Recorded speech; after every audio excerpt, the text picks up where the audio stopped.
Sindhraj TV ॾिसंदड़ समूरनि दोस्तनि साथियुनि खे सलाम हक़ मौजूद। नाज़रीन, सिंधराज टीवी जे बुनियादी ऐं मुख्य सब्जेक्टनि में लोक फ़हम हिकिड़ो बुनियादी मौज़ू आहे।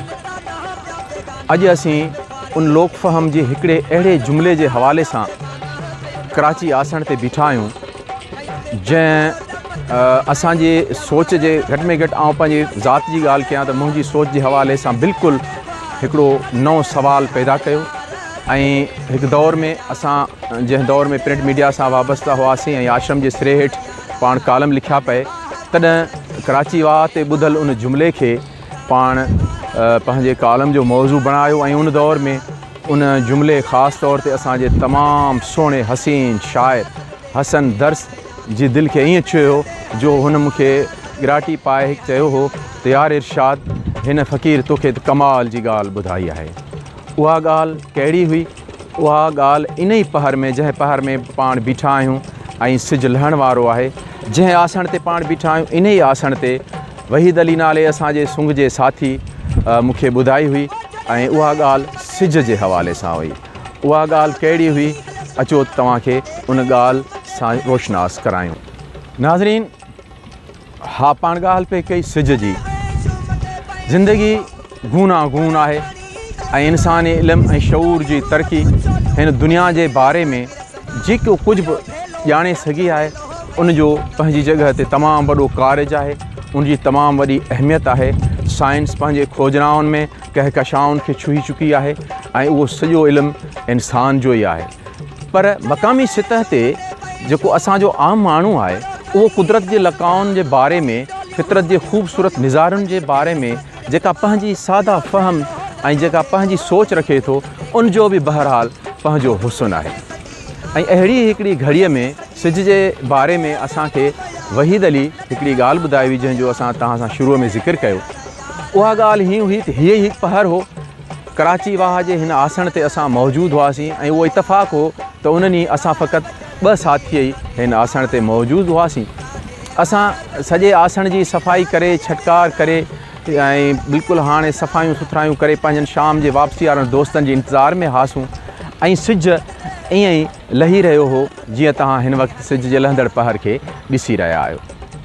त मूं वहीद अली साईं खे चयो, वहीद अली साईं, तव्हां ॾिसो पिया त सिज लही रहियो आहे? त हुन चयो, जी हा, सिज लही रहियो आहे। पर मूं खेसि चयो त वहीद अली, सिज लही न रहियो आहे। त हुन चयो, उहो कीअं? मूं चयो, इहो फ़क़ति असांखे नज़र अचे पियो त सिज लही रहियो आहे, जॾहिं त दुनिया जे मुख़्तलिफ़ ख़ितनि में मुख़्तलिफ़ इलाइक़नि में इन ई सिज जा मुख़्तलिफ़ लकाउ मौजूदु आहिनि हिन ई घड़ीअ में जंहिंमें असां वेठा आहियूं। त वहीद अली पुछो, उहो कीअं? मूं चयो, किथे इहो सिज हिन घड़ीअ में हींअर उभरी रहियो हूंदो, जीअं असां वटि लही रहियो आहे, बिल्कुलु साॻी तरह सां कंहिं ॿिए खिते में इहो सिज उभरी रहियो हूंदो। कंहिं इलाइक़े में इहो सिज असां जहिड़े इलाइक़े में हूंदो शाम, पर थोरे घणे फ़र्क़ सां हूंदो। खेसि इहो मूं चयो त किथे 6 महीना इहो सिज उभरंदो आहे त लहंदो न आहे, या के इलाइक़ा के मुल्क अहिड़ा बि आहिनि जिते 6 महीना उभरंदो ई न आहे, राति ई हूंदी आहे।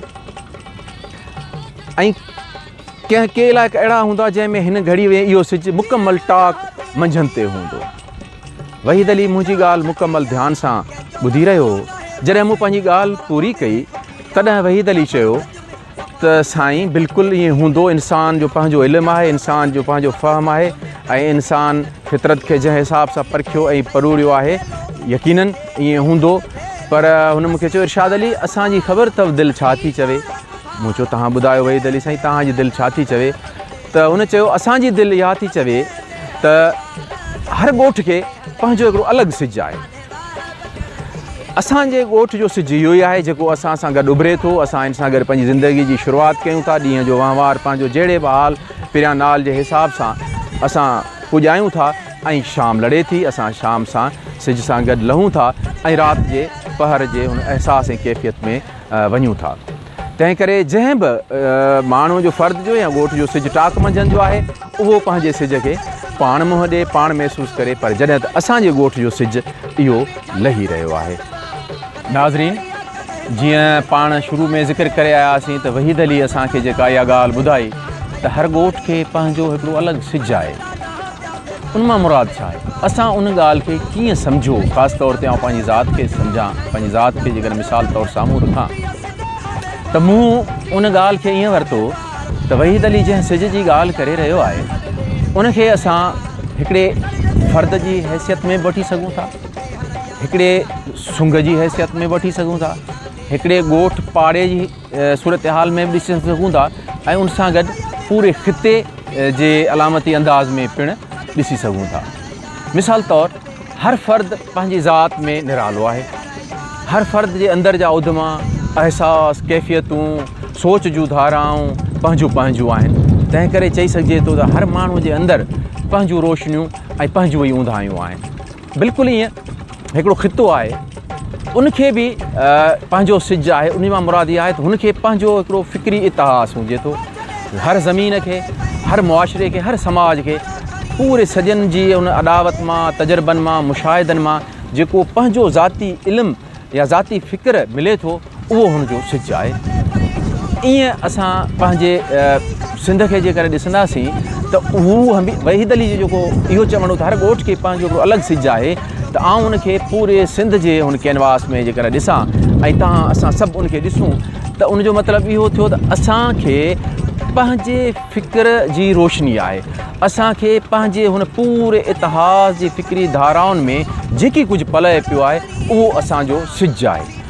उन मां जेके बि असांजा मुसबत, इंसान दोस्त, आलम दोस्त पहलू आहिनि उहे असांजो सिज आहिनि ऐं उहे असांजी रोशनी आहिनि। उन में असां सालनि सदियुनि खां, ज़माननि खां सफ़र कंदा पिया अचूं, अॼु बि करे रहिया आहियूं ऐं यकीनन ईंदड़ दौर में असांजो जेको नौजवान नसुल आहे सो पिणु उमीद त पंहिंजे उन सिज जी रोशनी मां ज़रूरु पंहिंजा रस्ता, पंहिंजा गस ॾिसंदो ऐं अॻिते वधंदो।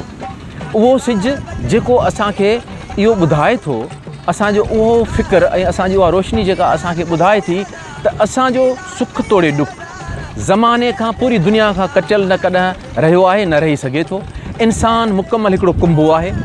इंसानु समूरे इंसानी समाज जा ॾुख ऐं सुख गॾियल आहिनि ऐं उनजो मुकमल आजपो बि गॾियल तौर ते ई मुमकिन थी सघे थो। इन जे करे ई असांजे साधुअनि फ़क़ीरनि ज़मानो अॻु चई छॾियो हो जगत ए कुंभा, जंहिंखे असां कम्यून चऊं था।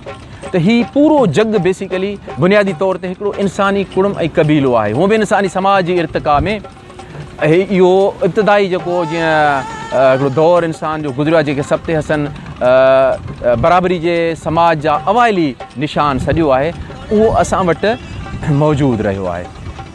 तंहिं करे अॼोके दौर में जेके बि असांखे अवाटी महसूसु थिए थी, जेके बि असांजा मुआशरती समाजी मसाइला आहिनि, जेके बि असांजा सियासी समाजी मुंझारा आहिनि, पीड़ाऊं आहिनि, तकलीफ़ूं आहिनि, जेके बि असांजो हेठियों मज़लूम तबिको महरूमनि जो शिकार आहे, उन सॼे समाजी सियासी मुआशरती उन सॼे मुंझारे जो हल असांखे यकीनन दुनिया जे जदीद फ़िक्री इंसानी समाज जे नज़रियनि मां ॻोल्हणो पवंदो। पर उनजी हिकिड़ी बुनियादी शर्त आहे जेका असां सम्झूं था, उहा इहा आहे त सभ खां अवल असांखे पंहिंजे समाज ऐं मुआशरे जी ज़हनी सतह या शऊरी ॼमार जो काथो लाज़मी तौर ते लॻाइणो पवंदो। असांखे ॾिसणो पवंदो त असांजो सिज किथे बीठल आहे। सिज उभरे पियो, सिज विची ते आहे, टाक मंझंदि तो आहे या सिज लहे पियो। जॾहिं असां उन पंहिंजे ज़मान ऐं मकान जे अदराक खे माणे वठंदासीं तॾहिं यकीनन असांखे इंसानी समाज ऐं इंसानी मुआशरे ऐं फ़िक्र जूं जेके ॿियूं जदीद धाराऊं आहिनि से पंहिंजे उन नज़रिए ऐं इंसानी जेका बि इर्तिक़ा आहे उन जे सॼे ॻर खे पंहिंजे इतिहास जे फ़िक्र सां, रोशनी सां जोड़ीवाल करण में आसानी थींदी। बिल्कुलु उहो ई असांजो सिज, उहो ई असांजो फ़िक्र, जंहिंमें आलम इंसानियत जी ख़ुशहाली समायल आहे, जंहिंमें पूरे इंसानी समाज जी एकता जो दर्स आहे ऐं उन पूरे एकता ऐं ख़ुशहाली जे दर्स खे ईअं ई असां सदाईं हमकिनार वहंदे ॾिसणु चाहियूं था, जीअं तव्हां हींअर कराची वाह खे वहंदे ॾिसी रहिया आहियो। उहो जंहिंजे लाइ असांजे फ़िक्री ऐं रहबर असांजे शऊर जे मिंबर लतीफ़ फरमायो हुयो, साईं सदाईं करी मथे सिंध सुकार, दोस्त मिठा दिलदार, आलम सभु आबाद करी।